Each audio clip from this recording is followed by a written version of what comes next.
दोस्तों, आज की इस वीडियो में हम जानेंगे कि भगवान शिव ने ब्रह्मांड की रचना कैसे की थी और आज भगवान और ब्रह्मांड में क्या-क्या समानताएं नजर आती हैं। आपको बता दें, इस वीडियो में बताई गई जानकारी हिंदू ग्रंथों पर आधारित है। इसका उद्देश्य किसी भी धर्म को नीचा या ऊंचा दिखाना नहीं। इसका उद्देश्य ग्रंथों का वैज्ञानिक विश्लेषण करना है। शिव ही यूनिवर्स है, यही वैज्ञानिक भाषा में एनर्जी है। आज की वीडियो में हम भगवान शिव की उत्पत्ति के बारे में वैज्ञानिक विश्लेषण करेंगे। आप सभी ने शायद डार्क मैटर या डार्क एनर्जी के बारे में तो जरूर सुना होगा और आप मैटर भी जानते होंगे। अगर नहीं तो हम बताते हैं। सबसे पहले मैटर क्या है? मैटर तो हम तारे, ग्रह, एटम्स और अपने शरीर के रूप में जानते हैं, यानी हर वस्तु मैटर या पदार्थ से बनी है।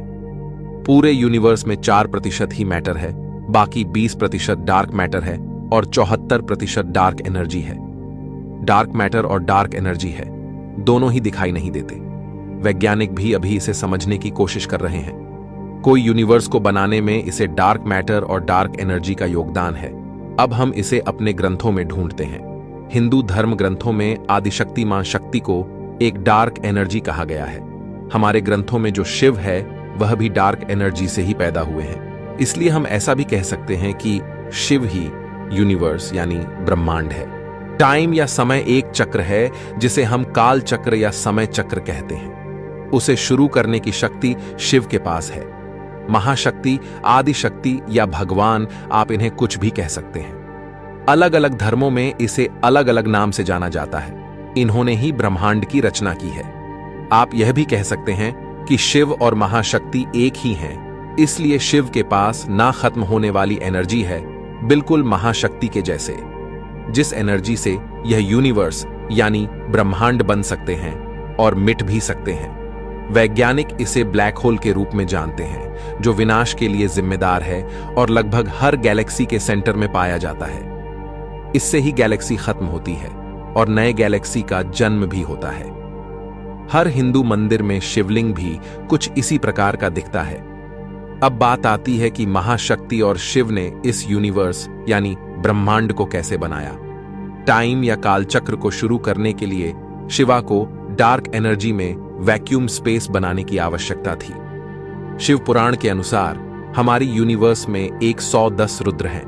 इसका मतलब है कि वह हमारे यूनिवर्स के साथ ही बने हैं। शिव पुराण के अनुसार रुद्र के पास भी शिवा के बराबर शक्ति होती है, मगर वह सिर्फ गैलेक्सी, स्टार, प्लैनेट को समाप्त करने के लिए ही जिम्मेदार होते हैं। बिग बैंग को शुरू करने के लिए शिवा ने ही तांडव नृत्य किया था, जिसे हम कॉस्मिक डांस कहते हैं। आप इसे भी विकिपीडिया पर चेक कर सकते हैं। शिवा के स्रोत को नटराज कहते हैं। नटराज के चारों ओर का चक्र ब्लैक होल के सरफेस को दर्शाता है और तांडव करते समय एनर्जी के वाइब्रेशन से पैदा हुआ आग की जो लौ इस चक्र से निकल रही है, यही मैटर का प्रतीक है। लौ के बीच से दूर वैक्यूम स्पेस को प्रदर्शित करती है और यह चक्र समय है, जिसे हम टाइम कहते हैं।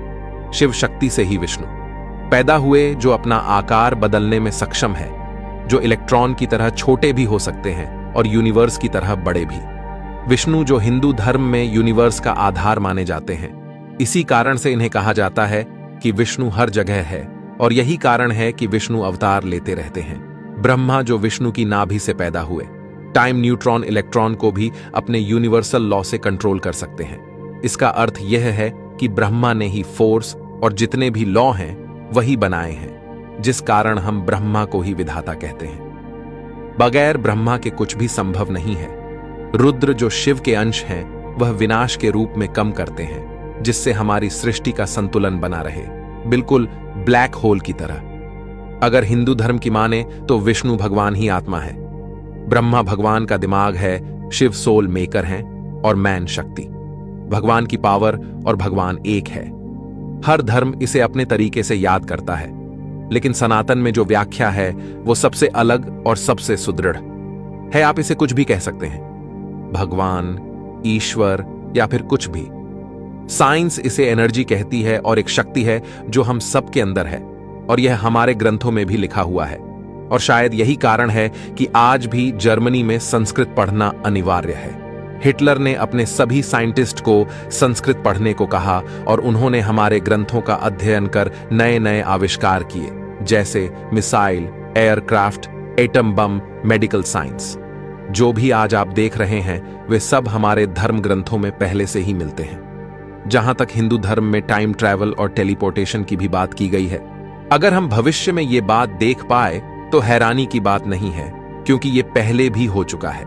हमें अपने ग्रंथों का सम्मान करना चाहिए और ज्यादा से ज्यादा उनसे ज्ञान इकट्ठा करना चाहिए। हमारे ग्रंथ विज्ञान का आधार हैं, उनमें हमारे हर सवालों के जवाब हैं। हमें तो बस इन्हें खोलकर देखना है। आज की वीडियो में बस इतना ही। अगर वीडियो पसंद आया हो तो लाइक कीजिए। मिलते हैं एक और नई वीडियो में। धन्यवाद।